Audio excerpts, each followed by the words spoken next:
Bismillahirrahmanirrahim. Assalamualaikum warahmatullahi wabarakatuh. Waalaikumsalam warahmatullahi wabarakatuh. Pertama-tama kami mengucapkan terima kasih kepada Bapak Nasir. Kami sudah diterima di SMP Negeri 7 Makassar.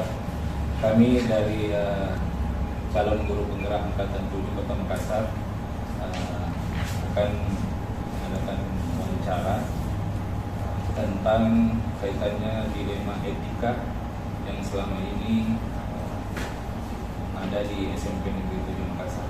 Baik, sebelumnya saya perkenalkan kami bertiga. Saya sendiri Pak Subair dari SMP Negeri 3 Makassar.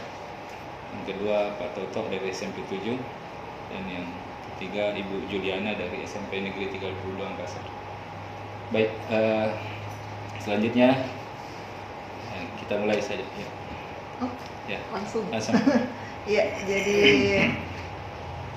sebagaimana yang sudah disebutkan di awal tadi Pak, jadi kita datang ke sini untuk menanyakan kasus-kasus. Jadi kita ini mau mengidentifikasi sebenarnya kasus-kasus apa saja yang sudah Bapak alami ya, identifikasi kasus-kasus yang terkait dilema etika atau bujukan moral Pak.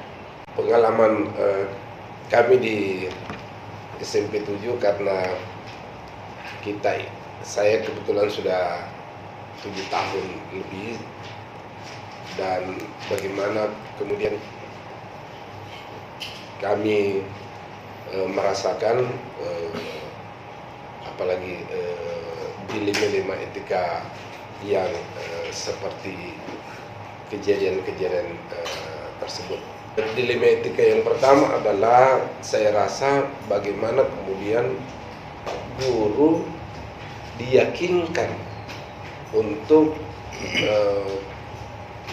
melakukan pendekatan humanis kepada anak. Mengapa? Oleh karena di mindset mereka selalu jika melakukan punishment kepada anak, melakukan tindak sering melakukan tindak kekerasan.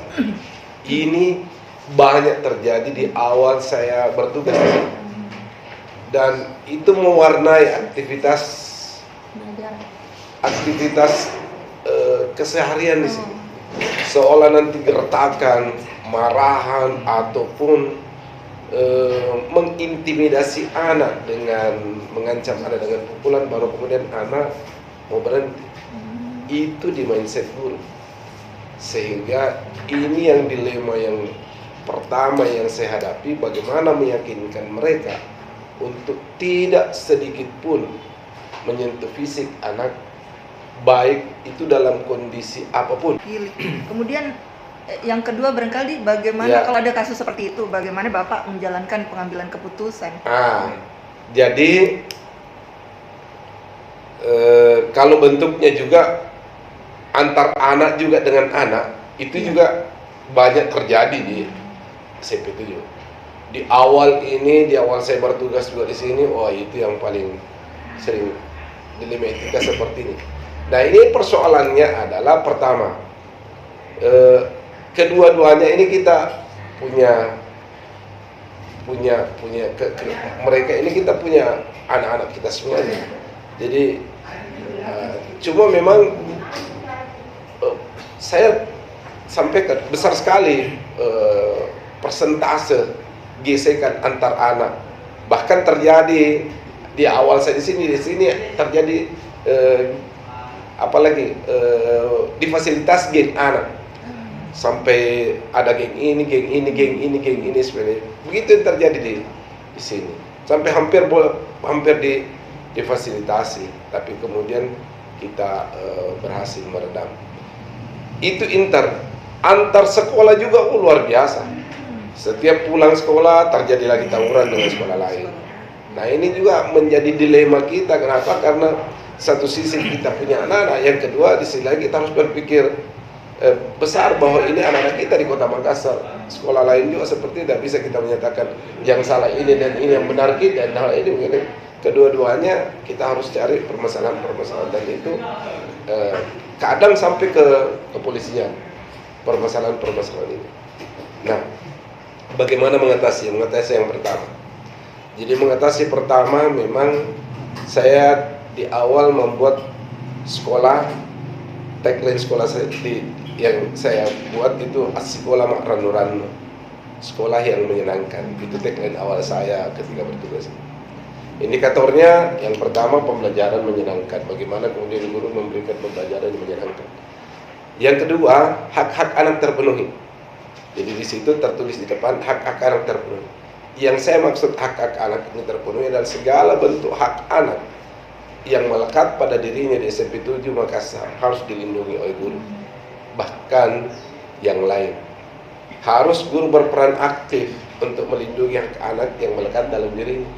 Sehingga saya harus yakinkan ke mereka untuk tidak melakukan kekerasan fisik.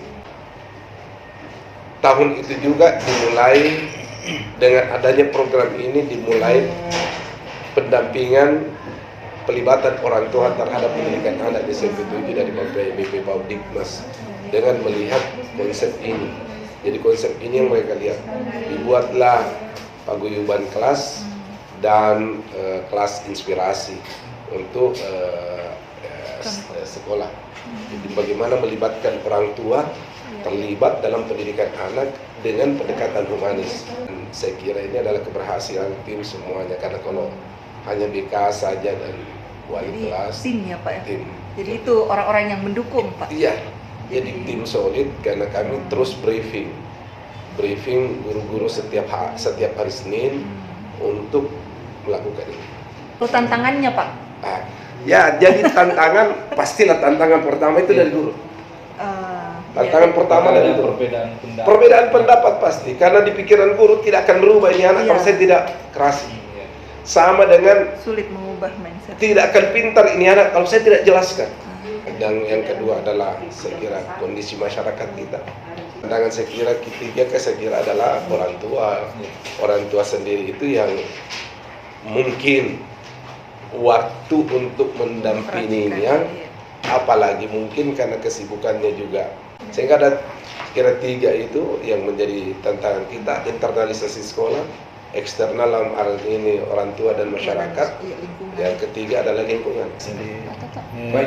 Jadi langkah-langkah apa Pak yang biasa atau prosedur apa yang biasa kita lakukan pada saat pengambilan keputusan itu? Saya pada saat pengambilan keputusan tidak langsung menjas ini. Pertama, kami juga pernah melakukan MOU dengan Polres Pelabuhan. Yang kedua, untuk guru, saya melakukan pendampingan dengan memanggil guru, memberikan pemahaman. Pertama, saya berikan pemahaman secara kelompok. Yang kedua, saya berikan pemahaman secara personal.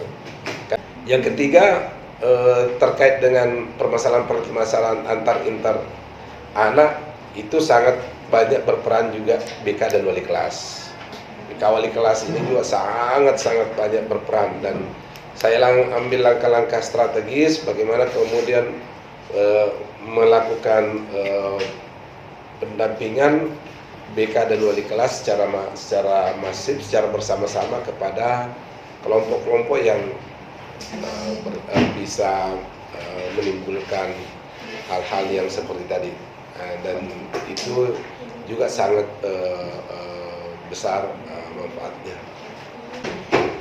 Tapi kan ada perubahan ya Pak? Ya, dengan sangat ketat. Perubahannya sangat luar biasa. Ya, ini tadi kita pertanyaan yang terakhir kayak mengukur efektivitas, tapi kan Bapak sudah sampaikan bahwa ada perubahan. Mungkin masih ada satu. Apabila terjadi masalah, pengalaman Bapak apakah langsung diputuskan pada saat itu juga, atau pernah Bapak terdapat masalah di sekolah, Bapak menunda dulu atau memikirkannya dulu di rumah atau bagaimana? Ketika ada masalah di sekolah, maka saya harus cepat tanggapi, meskipun penyelesaian akhirnya belum tuntas. Tapi saya sudah harus mengambil tindakan saat itu. Langsung direspon? Iya, saya langsung mengambil respon. Tidak bisa dibiarkan, tidak bisa didiamkan. Bahkan saya meminta anak wali kelas atau guru BK untuk mendampingi ke rumah mereka atau menghadirkan ke orang ke sekolah untuk kita verifikasi. Oke. Nah ini itu yang memang menjadi fokus saya di SMP 7 sehingga alhamdulillah ya kalau karena salah satu bagian dari ini bagian tagline saya dulu anak-anak kita begitu modelnya, nah, ini yang terjadi. Nah, langkah lain yang kami lakukan, saya mengaktifkan ekstrakurikuler. Saya memfasilitasi hampir semua kegiatan ekstrakurikuler. Nah, Jadi siswa ada kegiatan. ya, supaya mereka ada kegiatan, ada kesibukan. Pak Subairi. Selanjutnya, misalnya Bapak dalam pengambilan keputusan ini, Bapak apakah sering mengajak rekan sejawat atau teman-teman dalam pengambilan keputusan atau Bapak sendiri yang mengambil keputusan? Oh tidak, kami di sini kepemimpinan partisipatif. Semua hal dibicarakan, dibahas bersama dengan tupoksi. Jika itu berkaitan dengan tadi, ya saya banyak libatkan kesiswaan, BK dan wali kelas. Model awal saya memang dari awal kepemimpinan ini kepemimpinan partisipatif di mana kita bersama-sama mencari jalan terbaik, kolaborasi jalan terbaik seperti itu. Oke, mungkin terakhir dari berdasarkan pengalaman Bapak dalam mengambil keputusan, mungkin ada pelajaran yang bisa dipetik selama dalam pengambilan keputusan itu. Pelajaran yang pertama jangan bekerja sendiri-sendiri. Buat tim solid. Berikan kepercayaan kepada tim.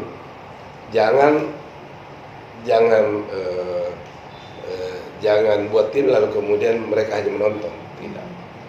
Beri kepercayaan pada timnya. Jaga solidaritasnya. Insya Allah.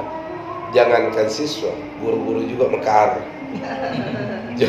Dalam pengertian guru-guru juga muncul seketika ketika diberikan ruang.